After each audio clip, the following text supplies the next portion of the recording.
నమస్కారం. City cable news కి స్వాగతం. ముందుగా ముఖ్యాంశాలు.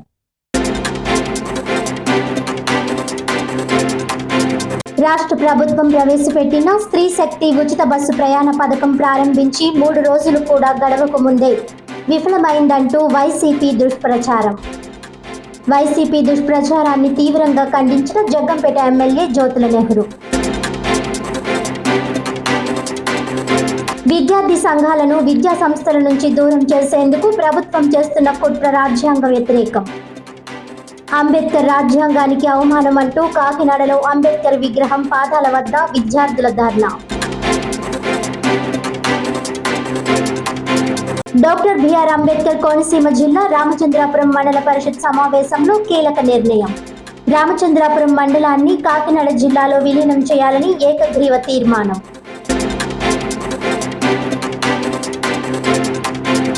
ఇక డీటెయిల్స్ చూస్తే, రాష్ట్ర ప్రభుత్వం ప్రవేశపెట్టిన స్త్రీ శక్తి ఉచిత బస్సు ప్రయాణ పథకంపై వైసీపీ చేస్తున్న దుష్ప్రచారాన్ని జగ్గంపేట ఎమ్మెల్యే జ్యోతుల నెహ్రూ తీవ్రంగా ఖండించారు.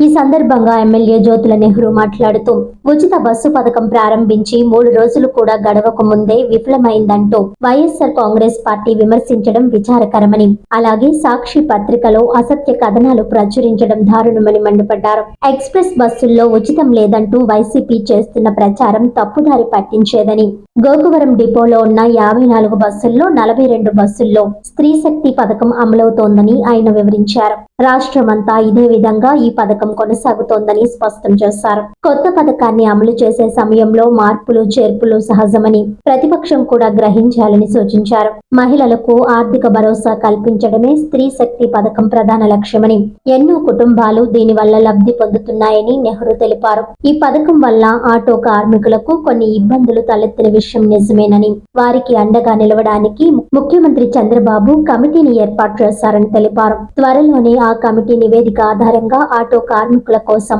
ప్రభుత్వ శ్రేయోభిలాషి నిర్ణయం తీసుకుంటుందని ఎమ్మెల్యే జ్యోతుల నెహ్రూ తెలిపారు. ఇక స్థానికంగా ఆటో కార్మికులను ఆదుకునేందుకు జ్యోతుల నెహ్రూ ఫౌండేషన్ ద్వారా 2000 మందికి 25 కేజీల బియ్యం చొప్పున పంపిణీ చేస్తున్నట్లు ప్రకటించారు. ఈ మీడియా సమావేశంలో టీడీపీ నేతలు జీను మణిబాబు, రాష్ట్ర కార్యదర్శి ఎస్బీఎస్ అప్పలరాజు, నియోజకవర్గ అభివృద్ధి కమిటీ సభ్యులు మారిశెట్టి భద్రం, మార్కెట్ కమిటీ చైర్మన్ అడప భారత్, కాశీ విశ్వనాథం తదితరులు పాల్గొన్నారు.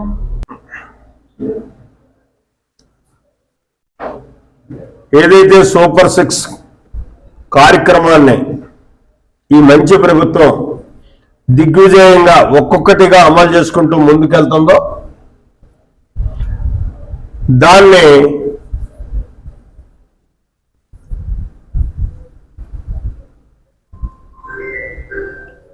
భరించలేక అమలు జరుగుతున్నటువంటి విధానాన్ని కానీ, అమలు చేస్తున్నటువంటి పరిస్థితులను కానీ తట్టుకోలేక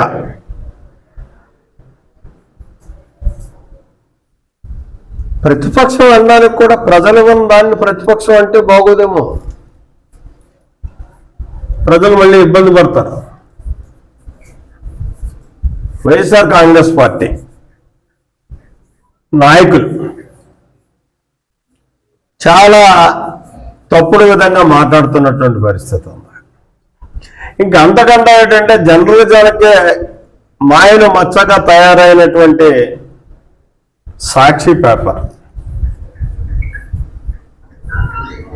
సాక్షి ఛానల్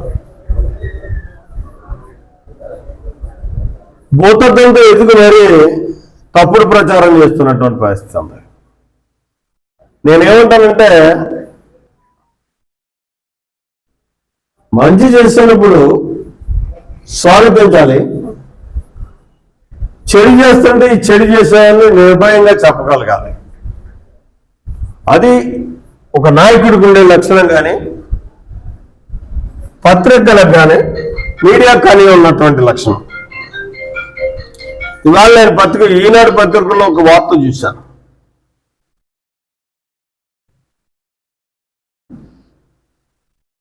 చాలా నిర్భయంగా రాశారు.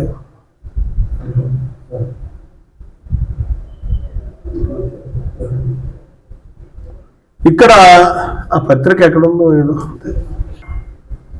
కానీ రావాలి. That is journalism. ఎందుకంటే మనకు కావాల్సినటువంటి అవసరాలను ఏలెత్తి చూపెట్టగలిగినప్పుడే, మనం చేయలేనటువంటి పనిని చూపెట్టగలిగినప్పుడే దాని మీద మనం మరింత శ్రద్ధ తీసుకుని ముందుకెళ్ళేటటువంటి పరిస్థితి ఉంటుంది. ఆంధ్రజ్యోతిలోనే చూశాను, ఏదైతే పుష్కర ఎత్తిపోతల పథకం గురించి, ఆ నీరు వ్యవహారం గురించి రాసినటువంటి పరిస్థితి. అలాగే రోడ్ల గురించి అక్కడక్కడ ఇప్పుడు మన రామవరం రోడ్డు గురించి చూపెట్టారు. అదే రకంగా ముంపు గురవుతున్నటువంటి దీని మీద చూపెట్టారు. ఇవన్నీ చేయాల్సినటువంటి అవసరం ఉంది, చూపెట్టాల్సినటువంటి బాధ్యత ఉంది. ప్రధానంగా జ్యోతుల నెహ్రూ గారు వెళ్ళి రిబ్బన్ కట్టి చేసేయడం చెప్పడం గొప్పతనం కాదు. జ్యోతుల నెహ్రూ వెళ్ళకపోయినా సరే అక్కడ సమస్యను గుర్తించి పత్రికలు కానీ మీడియా కానీ చెప్పగలగాలి మాకు. అది మన మిత్ర పేపర్ని కూడా తిరిగేసి చూశాను. ఎక్కడ ఆ వార్త అయితే ఎవరైనా రాయొచ్చు, కనపడలే. మరి నాకు దురదృష్టం. సరే, అది విధానం. ఇక్కడ నేను ఫ్రీ బస్ గురించి చాలా రకరకాలుగా చెప్తున్నారు. ఏమని చెప్తున్నారు?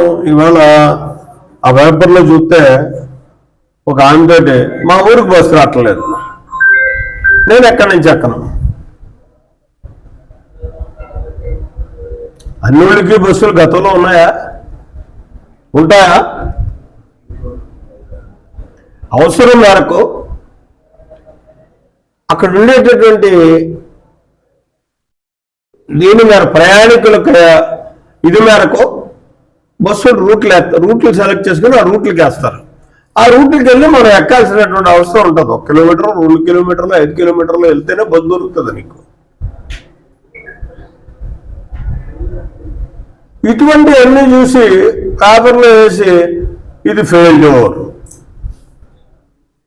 అసలు పిచ్చినా కొడక. ఇవాళ నిన్న ప్రారంభించింది, మొన్న ప్రారంభించడం జరిగింది 15వ తారీఖునే. ఇవాళ 18వ తారీఖు, 3 రోజులైంది. ఇందులో చేర్పులు మార్పులు కూడా ఉంటాయి ఖచ్చితంగానే. ఇది ఒక మంచి ప్రభుత్వం పనిచేస్తుంది. ఇవాళ ప్రజలకు అందుబాటులో ఉండాలి 24 గంటలు అనేటటువంటి ఆలోచనతో పనిచేస్తున్నటువంటి ప్రభుత్వం అయితే అప్పుడే తొందరపడిపోతే అలాగా, అప్పుడే భుజాలు తడుముకుంటే అలాగా, నువ్వు ఇందులో తప్పులు ఎదిగేద్దాం అనుకుంటే అలాగా. నిజంగా వెళ్ళాల్సిన రూట్ కొత్తగా కూడా రూట్లు వేయాల్సినవి ఉంటాయి, వేస్తాం.